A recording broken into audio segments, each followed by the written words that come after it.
Hello, Scribblers. I'm Katie, the founder and CEO of the Scribblers Den, your online source for writing craft courses and writing community. Today, we're here with ZL Johnson. Zach writes science fiction, fantasy, and horror. His first book, A Bloody Deal, which you can see right behind him over there, is a vampire thriller coming out on October 14th. He's held a couple dozen jobs over the years and will most likely hold more. Excellent to know. But one of the ones he liked best was being a librarian. He's developed a healthy love of book hoarding, horror, cocktails, and being a doormat to his own small children. Mhm. Welcome. Thank you. And then also I just love telling about like when I actually know people. So Zach and I are in the same writing group. And so we've known each other for what, like a year now, has it been? I think so. Yeah, which is Yeah. just awesome. Yeah. So I like Mhm. to like see I know another like published author. I like to brag about these things. Yeah. I know. I like if I can make like trading cards, I would show Yes. people. Oh Yeah. my God, that would be amazing. We should Hmm. start this. We should start this. You Oh should yeah. tell Kara. Kara should do that. Oh yeah. So Or yeah, Kara, if you're Mitch watching is this, good at drawing. Get the pictures going. Yeah. we just nominated you for something. All right. So question one, has being a published author always been on your list of life goals? And like, what has your writing journey been like? And then how did you land on becoming an indie author? It was not. No, I I did not have being a published author or writing in general. Yeah. I kind of I came to think you're the books. first person I've ever interviewed who has said, like, yeah, no, this was not on my checklist at like 10 years old. No, yeah. I came to books a lot late, so I didn't even get into reading until I was 10. Okay. With I think the Harry Potter books, the first like three came out, and I was really Mhm. into them. And then I didn't read anything else until the Lord of the Rings movies came out, and I was like, "This is pretty cool." And my dad's like, "They're books," and I was like, "Whatever, Dad." But And then you um, went on to become a librarian. Like, oh, like this transformation is oh epic. yeah, well that was weird. Yeah, as a kid, I wanted to be a fighter pilot, and then my eyesight, I had glasses at 10, so that went away. Uh, Yeah. and then yeah, then I wanted to be in movies, which was fun, and that went away. And then I wanted to be a teacher, and that's kind of where my love of writing started, though, was college. So yeah, I was in a psychology class, and the profs gave us two choices for our final. One was write a lesson plan and teach it to the whole class, Ooh. or write a short story aimed at the grade you want to teach. And all but one person picked the short story. Oh, So fascinating. yeah. Do you Hmm. still have that short story somewhere? No, I misheard the assignment, and I thought it was write a chapter of a book aimed at them. So yeah, I got really into it. It was so fun. And then my computer crashed at like page 50. And then Oh I went and no. actually, yeah, and then I went and read the assignment, and I was like, oh, so yeah, then I turned Ah, in that's like 10 horrible. pages. Yeah. Yeah. So, but yeah, then I started writing from there. I think I was 23. So I could take the bus to Cleveland State because they gave you a Hmm. free bus fare, and I sat there writing on the bus and getting into stories and sometimes missing my stop. So That's so cool. Like I yeah. think this has been the wildest journey I've ever heard about. Yeah. So, from all of that, and now you're about to be published, like how did Mhm. you decide to go the indie route? Like why was that your decision? Well, it wasn't originally. I kind of kept going back and forth. Yeah. With each book I wrote, because I think this was my sixth or seventh book Hmm. that I actually finished. So by the time I finished it, I started looking into how to do the big publishers, and getting into there. And they're all like, okay, come up with two comp titles. And I was like, oh no. So, and they're The like, they have to dreaded be question, within, yes.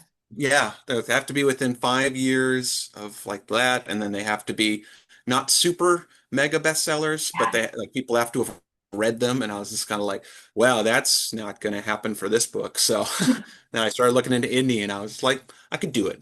Yeah, Hmm. I got a little bit of money. I can actually invest in it and make it a Yeah. good book. And That no, that's awesome. And I agree with you. So I have about 100 pages left to read in A Bloody Deal, but mhm, I can't think of any comps that really seem to match with it because it's like its own little thing. And it guys, it's yeah. so awesome. Scribblers, you definitely want to pre-order this. It's Mhm. so good. But yeah, I can't think of any comps. And I feel like I read a lot of books. You read a lot of books and you can't think of comps. Yeah, yeah. I was like, oh, it's about vampires, and I just read as many as I could, and I got Yeah. nothing. So Yeah. it's, I feel like yeah. the classic one, you're just like, well, it's Twilight, but it's not Twilight at all. Oh yeah. I was thinking more Interview with the Vampire, I Okay. guess. That You might know be the what? closest, Yeah. but that's And from like the 70s. that's, So yeah, that's way too yeah. old to Uh-huh. fit within the comps. Yeah. Yeah. But I know the TV show's coming out, but they don't like TV shows being comped. So They don't. Yeah, there's a lot of weird rules. And mhm. sometimes you can break them and be okay, and sometimes if you break them, they're like, yeah, no, you don't know what Yeah. you're doing. Yeah. So, Yeah. It's yeah, it's its own job learning to query. It's yeah, very difficult. Yeah. God, absolutely crazy. So you have worked as a librarian, which after hearing like your whole like the deep lore of your origin story is Mhm. wild to me that you ended up being a librarian, but it's so cool. That is a dream job for somebody like me. And I do think all librarians deserve like massive pay raises for the work that they do and the services they provide. And it should be a totally livable wage. Like they should be making like $200,000 a year, hands down. Uh, Um, how has having access to so many books and getting to talk to people about what they're reading affect you as an author? How did that influence your writing? hmm. It's a tough question. The thing with people coming in, yeah, I know it's a little bit of a misconception. Librarians don't get to read quite as much as you think. It is a lot of kind of dry work. Especially since I worked as a children's services, it's a lot of cutting paper and making crafts, googly eyes, Yeah. finding, yeah, that you have tape, somewhere on your body you didn't realize. That's mostly it. And So so, it was like pre-training for having your kids, really. really, yeah, actually, yeah. You got to clean up toys like 4 times a day, and you got to hope that there's not something on them. That's Yeah.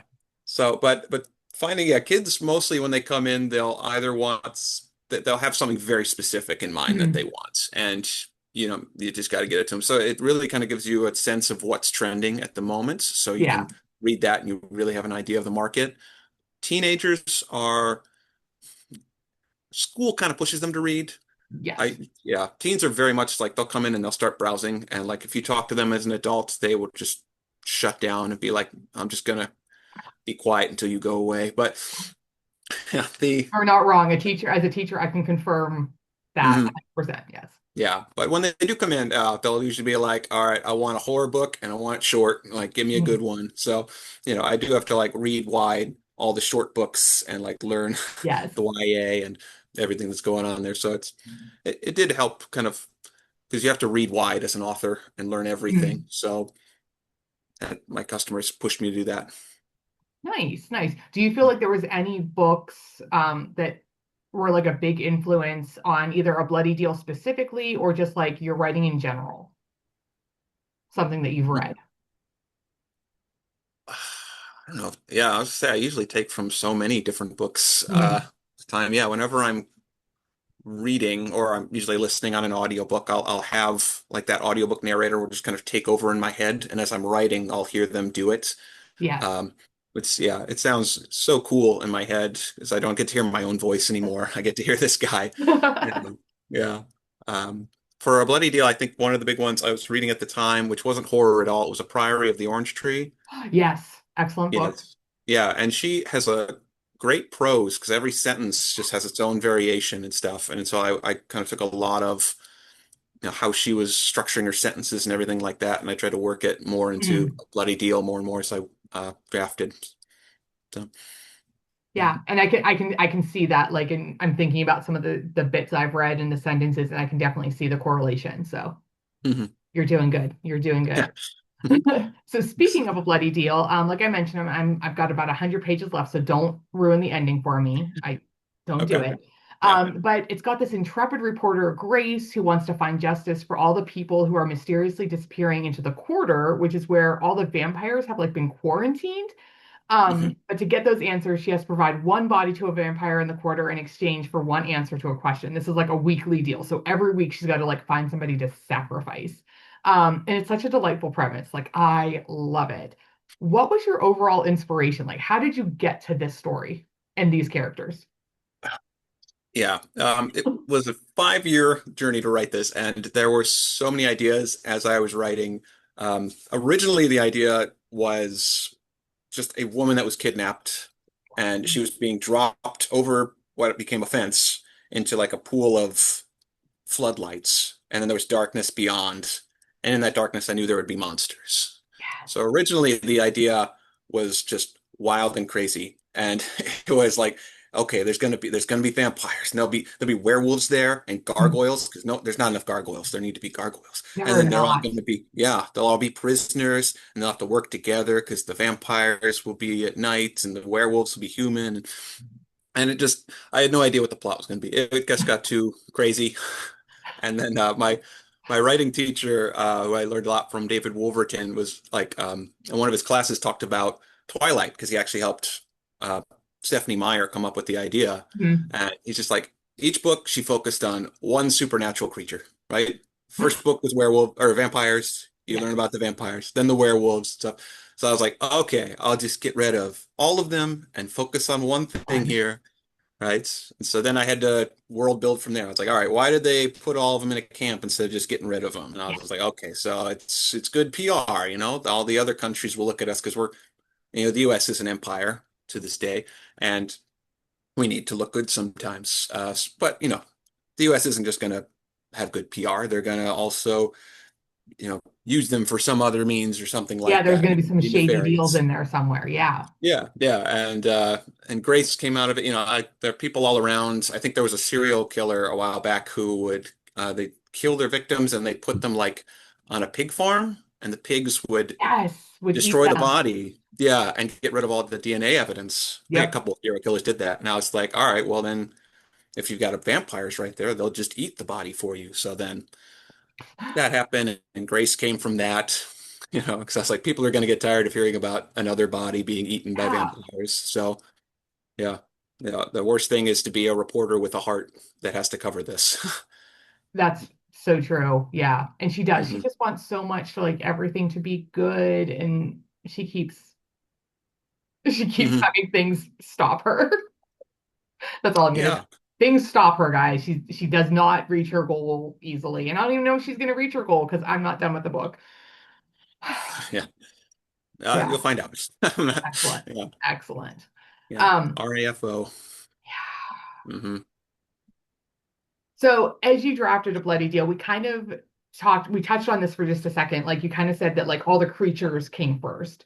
And then you had to figure everything else from there. So how did you build everything out from being like, okay, we're gonna do all the creatures, and then you dropped it down to vampires, which was sorry, my dog is No, wants to it's be part of this interview, so of everybody course. say hi to Bellamy. Um, Great co-host. yes, yeah, it's great. He's my doggo. But how did you just build everything out from there? And like, what was your process like for writing this book? You said it took you 5 years, which is hmm phenomenal to hear about because um, it takes a long time. And I think a lot of people just don't realize the amount of years and time that go into writing a book. Yes. I told my writing group at the time, I was just like, I've got it. I know the beginning, I know the end, I know how Mm. to fill it in.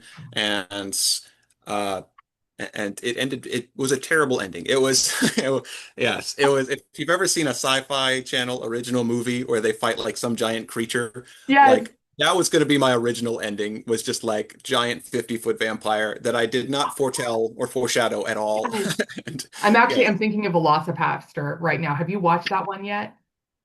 I want to. I've seen Okay, the it's car explosion scene is just a cue yes. card that says there's a car exploding. Yes. Yeah, it's so good. And at the end they're fighting the Velociraptor, but like it's basically somebody in like an elaborate like blow up suit. And it's so good. I highly recommend. But anyways, that's what I'm envisioning now is just Grace Yeah. like going at like a blow up vampire. Okay, please continue. I'm so sorry. Oh my gosh. Oh, where was I? It was the gigantic suit. Yeah. Yes. So I ended up, yeah, scrapping that. So some of this stuff just kind of came from the writing. I got, I think, like 6 or 7 chapters in, and I was just like, there needs to be another viewpoint character here. And Mhm. so the detective who kind of chases her throughout the novel came up, and made it kind of a fun little short story because I was doing short stories at the time, how he got into it. And then So built was it from there. originally just all from Grace's POV? It was, yeah. Okay. It really was just going to be her. And yeah, it probably would have been like a 100-page novel if I had just stuck with her. But no, sticking in another guy, it really did help. And Mhm. I think there was another viewpoint character I had in there, and my editor was just like, he's kind of weird. He just shows up three times in like beginning, middle, and Yeah. end.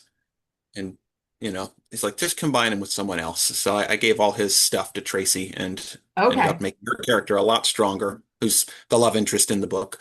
Hmm. So, yeah. Yeah, I'm not gonna lie. I have my suspicions on different at different points as I was reading. I'm like, I don't think I trust Tracy. Like there's something there. Hmm. But again, no spoilers. I'm not gonna say anything. Yeah. I will say them to Yeah. you later off camera. Yeah. So yeah, so that's I love like how fascinating that was that you went from like one point of view and then at one point you had three and then you took one out. Because again, I think that like, this is like that side of writing that people don't see. They're just like, oh, you wrote a book and then you put it on a shelf, and there's so much that goes into it. Oh my gosh. Yeah. Yeah. Uh, yeah, I can't even believe some of the stuff I would put in that. Mm.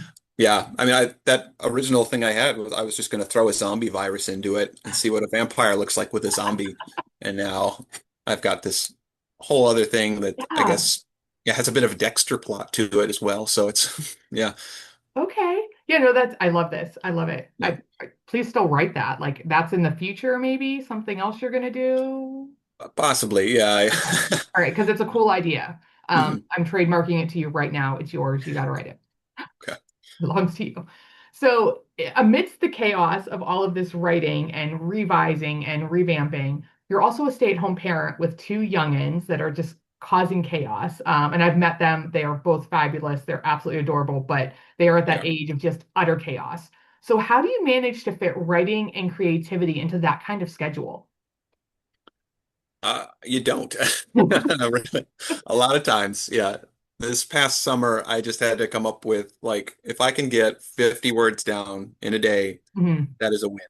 And I listen to most other parents, and that's what they say. In the summer, you just have to give up. There's almost nothing you can do. But when school comes back in and I get to put the baby down for a nap, and I don't have 50 million things, I get to have a bit of writing time, and Okay. it's quite nice. Other than that, once I put the two youngins down, I'll get maybe 30 minutes before my brain just goes away, and it'll be interrupted a lot Mhm. because yeah, she'll just be like, Dad, it's rubbing my arm time. Dad, I need water. And then, but being a parent is great. It Yeah. just, yeah, it Yeah, I does think allow it's you to think hard. a It's hard lot to and get a balance all lot those done. things. Yeah. And then to keep it in your mind, because now not only are you keeping in mind all of the real life things with your kids and your family, but you have this fake world and all of those things Mhm. happening. And you're trying to keep it all balanced. Oh, Oh yeah. Well, it's you just break it into bits, you know. It's like yeah. I'm gonna do the dishes and I'm gonna think about this character for 20 minutes, and you can really almost hammer out the entire personality and Mm. backstory and conflicts and stuff Yeah. Do you just in find that it's time. difficult, like when you have those moments, like you're doing the dishes and you think this out, and then you go back to write it? Do you ever have trouble like recalling? Like, do you have like, oh, I had the perfect solution, but you don't get to write it down for an hour and then it's just gone? Does that ever happen? Yes, sometimes, yeah. I have a frequent Google Doc that I keep on my phone that I just tap and Okay. I just start typing, or I'll start talking into it, which is always Mhm. dangerous because I'll just be like, "All right, I got it. She went to the lobster." I don't know what that means. Darn it. All right, yeah. Yeah. What was I I'll trying to figure say something out. there? I Yeah. don't know. Yeah. So, but I often get to put it down. Mhm. TV is a wonderful thing to distract your children with while you're Oh, excellent. while you need a minute. Yeah. Yeah, no, that's good. And I think, I feel like a lot of stay-at-home parents and just parents in general are trying to fit that writing time in. So to know that they're not alone, I think is a really important thing. Mhm. Yeah. Gosh. Yeah, that's why I do love the writing group, just getting out, even just Mhm. once a month. It's Yeah. nice to have adult conversations, even if my brain just doesn't seem to catch up. Even this past time, you're like, "Do you have any more questions?" And I'm like, Yeah. just No, stared at you for a full minute and was just like, "Oh, I have to speak." So, it uh, was. yeah. And just like, so Scribblers, we had like an in-person writing, our writing group was there this past Saturday, and we introduced ourselves because we had a couple new members who wanted to let everybody know who they were. And I was like furiously scribbling things down as Zach was introducing himself, like to prepare for this interview. And he was like said three things that were just very flippant and very Zach. Like your flippancy is fantastic. It makes me so happy. And it comes across in the voice of your book. Like Grace has some snarky lines, and I'm like, this is brilliant. Um, but it was, and I just looked at you. I'm like, so anything else for your bio? And you're like, no. Like, what are we even talking about? I felt so bad. I know.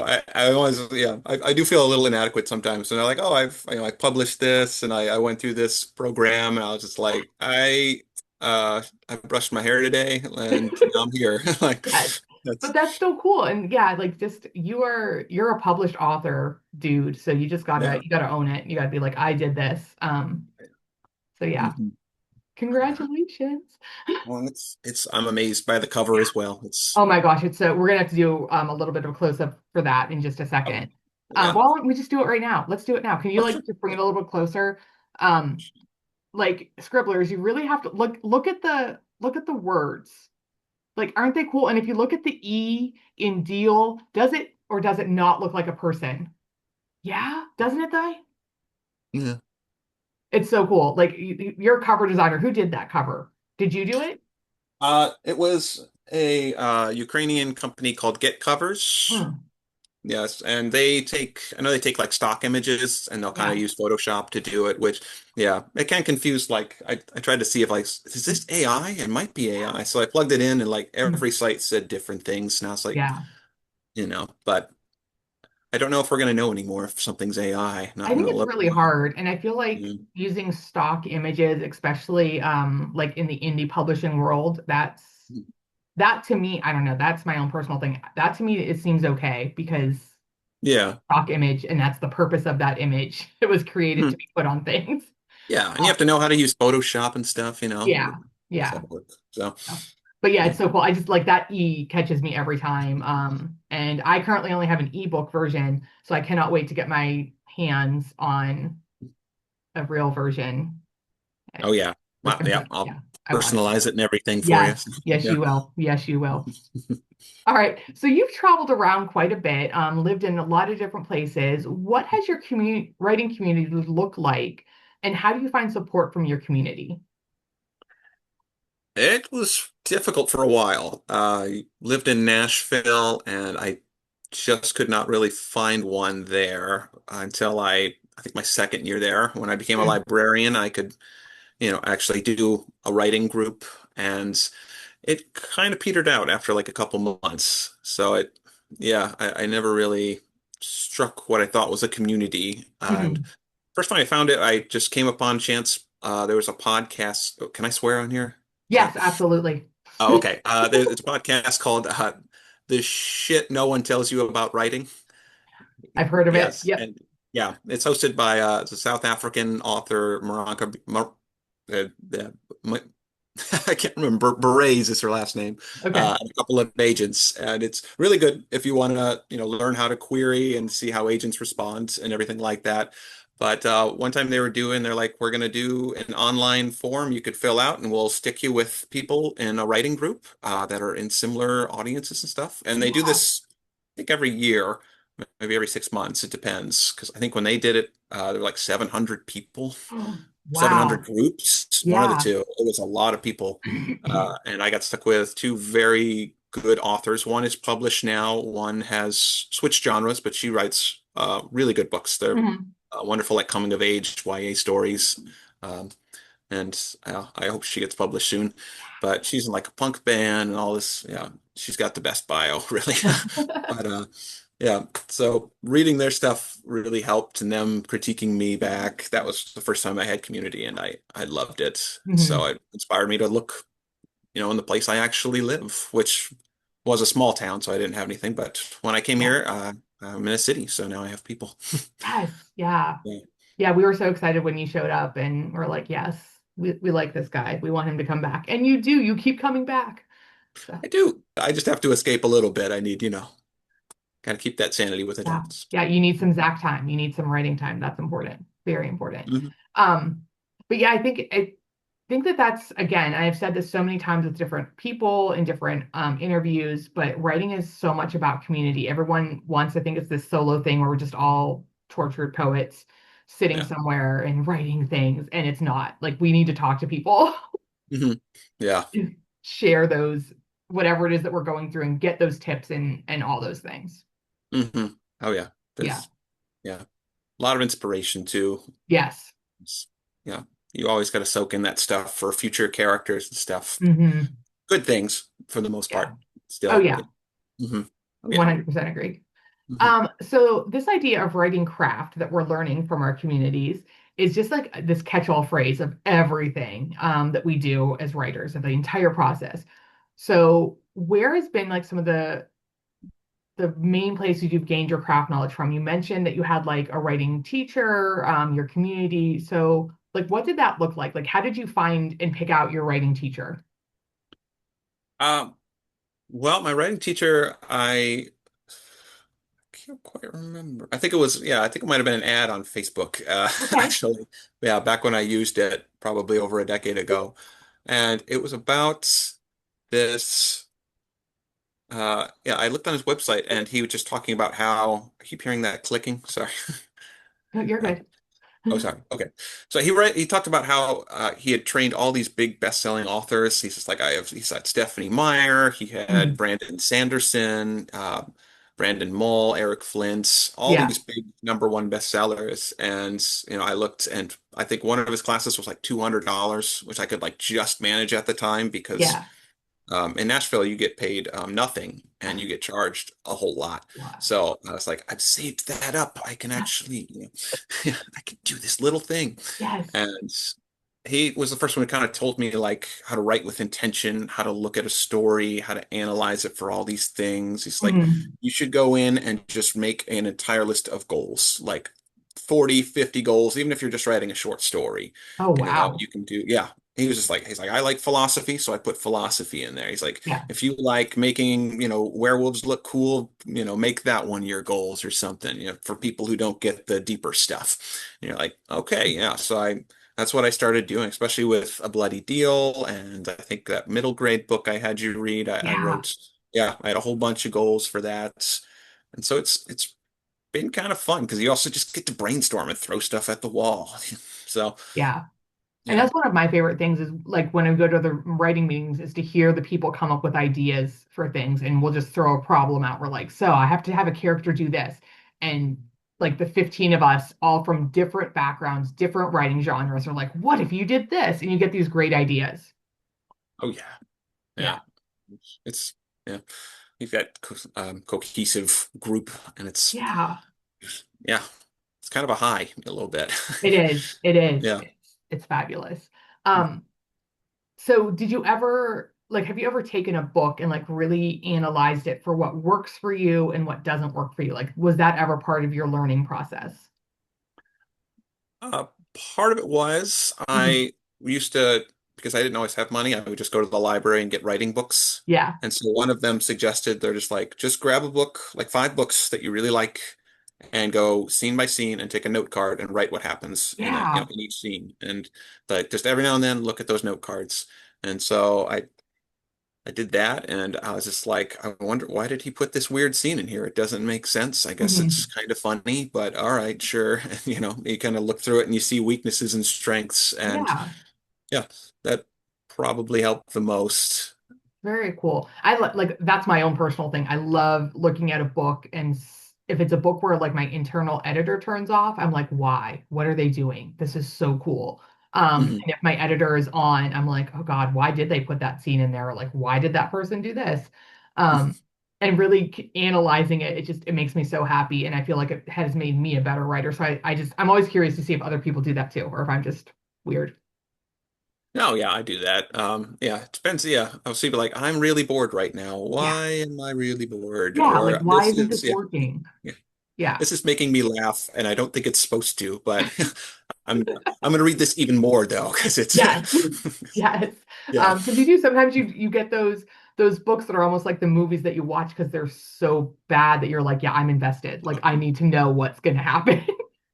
Oh yeah, yeah. I think there was a Star Wars book where like Luke Skywalker gets like resurrected from the dead, like by a bunch of forest animals singing to him or something, like Studio Ghibli style. And like he like sits up and like the first thing they say to him is just like, "We like how your pants fit on you." And you're like, I'm like, what?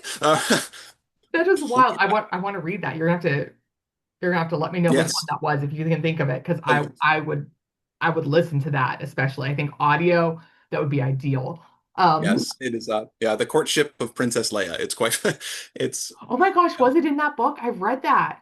I don't even yeah. remember that part. Gosh, Yeah, wow. Star Wars fans I know don't like it, but like it is the most one of the most fun things. I think because he knew Yeah. like this is for children, so he definitely stuck in Huh.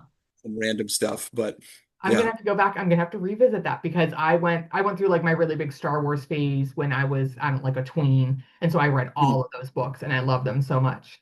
Interesting. I don't remember that though.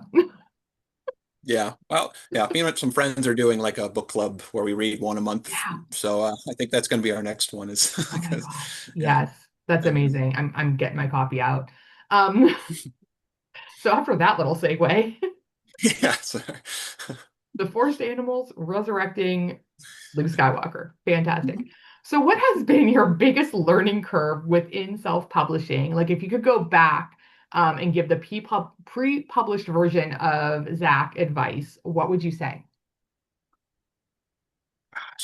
well, the small things that I've had are mostly if I didn't have kids, it probably wouldn't have taken me as long, but it was coming up with all of the accounts that I need on the like 12 to 20 different websites. I was like, if I could just stretch it out, be like, I know I need to publish here, just make an Mhm. account. And so all of that took a really long time. And I think the biggest problem was just coming up with like the order of things. So like I Okay. had to like when do I buy the ISBN? When do I, start formatting it? When do I Mhm. put it onto Kindle? And can I put a new version on there because I screwed up and wrote this word or something like that.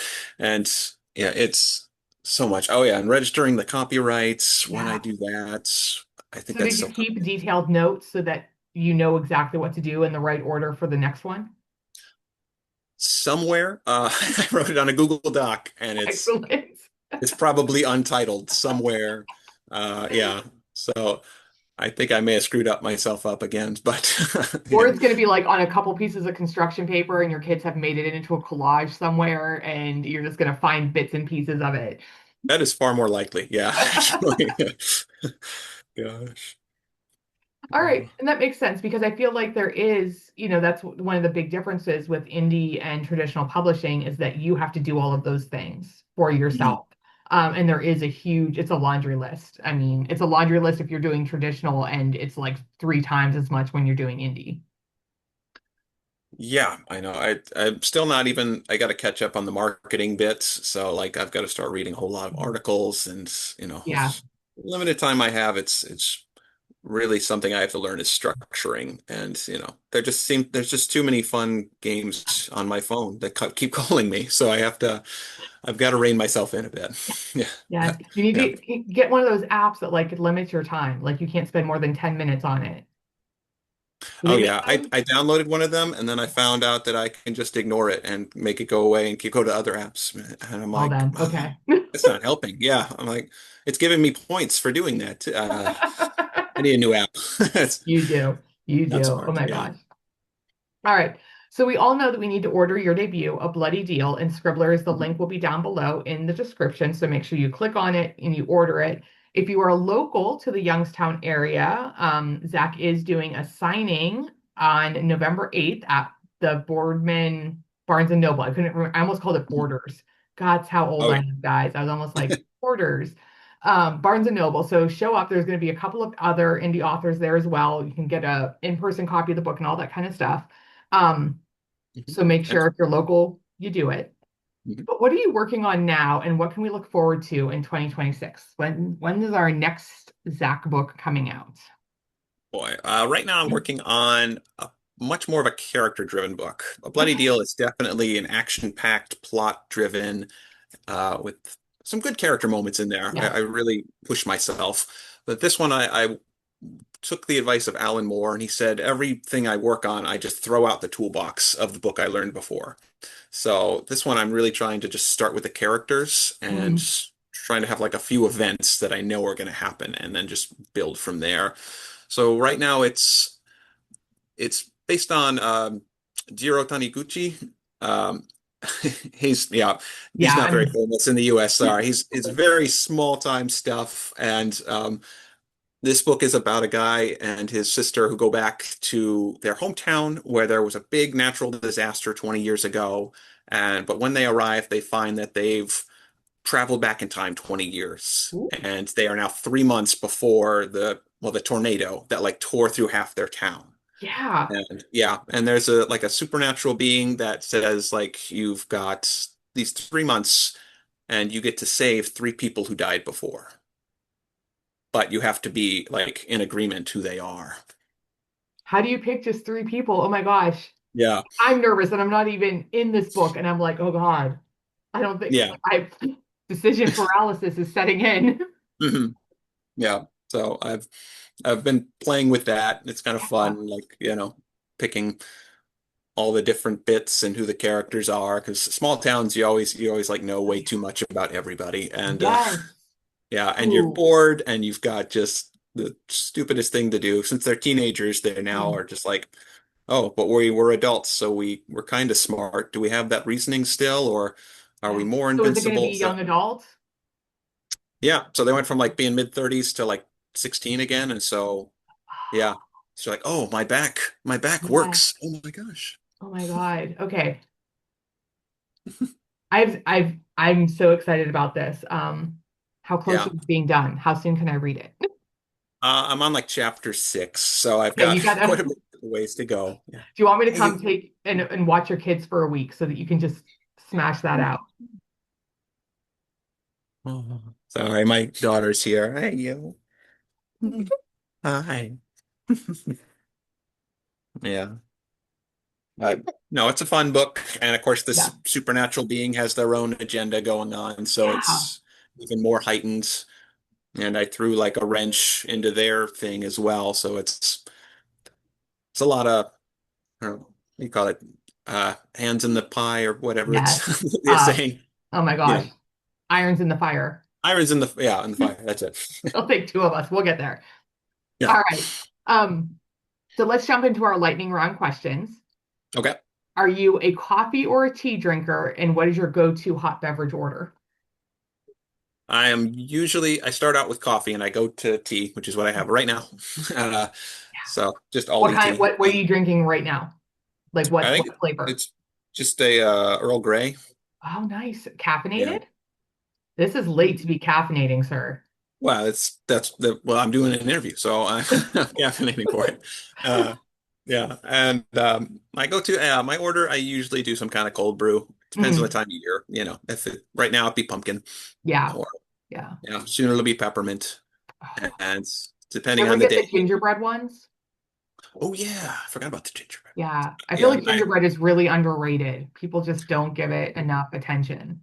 I think But I had it at the wrong time of year because I think I had it Mhm. in March, and it was Oh clear yeah. that they had kept it because it was marked down. And I was just like, oh, 20% off. That sounds pretty good. No, wait, no. Yeah, that was 20% of the flavor was also gone, but Yeah, yeah, I'll have yeah. to try it again. You gotta watch for that kind of stuff. Yeah. All right, second question. What is your favorite book to read to your kids? So many. My daughter was really into these Dragon Master books. A lot of action, there's a dragon in every book, and you get to learn how they're saving the world. But one of my favorite ones I love is a book called Love Z. It's about a robot that finds a message in a bottle, and Mhm. it's all of it's blurred except for the end. It says "Love Beatrice," and he goes home to his family of robots, and they're putting him to sleep, and he goes, "What's love?" And the robots are like, "Doesn't compute. We don't know." Wow. And so he's just like, wait, they've always been able to answer my questions. Who will know this? And then he just goes, all right, tomorrow I'm going to set out on an adventure to find Beatrice, to find out what love is. And it's a very That's sweet so book. cute. He finds a cat that's a captain of a boat to take him on his quest. Yeah, Okay, and I need to find this yeah, book. I'll keep secret whether or not that they find Beatrice. It's Yeah, by please, no Jesse spoils Sima. because I do plan on reading this. I'm gonna ask Craig if he can get me a copy. Oh Um, yeah, yeah. Every time I read it, I always hear like an adult, if there's an adult near me, just go oh at the end. So they're always like so sweet.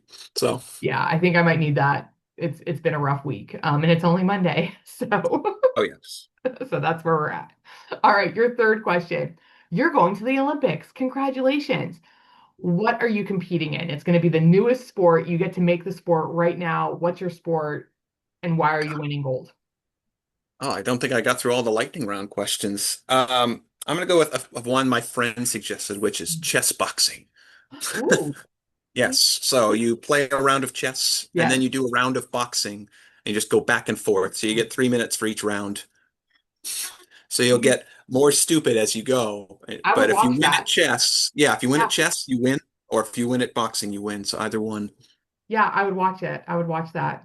Yeah. I'm rooting for you. I'll sponsor you. The Scribblers Den is your official sponsor for Yeah. your Olympic bid. Oh, great. Thank you. You're welcome. Yeah. And your fourth question, what book should we all add to our TBRs right now, aside from A Bloody Deal? Oh, goodness. I would highly recommend my friend's book. It's coming out soon. It's called The Red Knot. It's a psychological book. It's set on a remote island, and it is about an investigator who has to find out one day. Sorry, a storm ripped through, the Mhm. communications are down, and they found out that three teenage girls are now missing, and that one person's been murdered by their patient. Ooh, Yes, okay, that's what yeah. they think. So Agnes, go upstairs with me. Come on. we're almost done, I promise. Yeah. Not with a K or not with an N, like Knot or just N-O. K-N-O-T. Yes. Yeah. Okay, all right. K-N-O-T. It's the coolest. I don't have a cover of it because it hasn't come out yet, but it's a woman has like a bunch of strings that are red over her eyes, and it's an amazing cover. All So right. Yeah, no, definitely gonna add that by in. yeah, it's by Monique Asher. Okay, good, good. Yeah, add that. Scribblers, do it. Do it. I'm looking at you. All right. Um, you are being called by your chaos children right now. So, Scribblers, you can find links to Zach's webpage below in the description. Check it out, learn more about him. And of course, order your copy of A Bloody Deal. Do it today. If you're going to be in the Youngstown area, go to Barnes and Noble on November 8th. He'll be there for a signing. You can get a cool swag bag, meet him in person, all that kind of stuff. Zach, thank you so much for chatting with the Scribblers Den and making time for us in your chaotic schedule. So I have had so much fun talking to you. Well, thank you for having me on. This has been a dream. Thank you so Yeah, much. that's me. Me and my podcast. We're a dream. All right, Scribblers, you know the drill. I need you to hit that like button. I need you to subscribe, and we'll see you next time. Bye, everyone. Bye.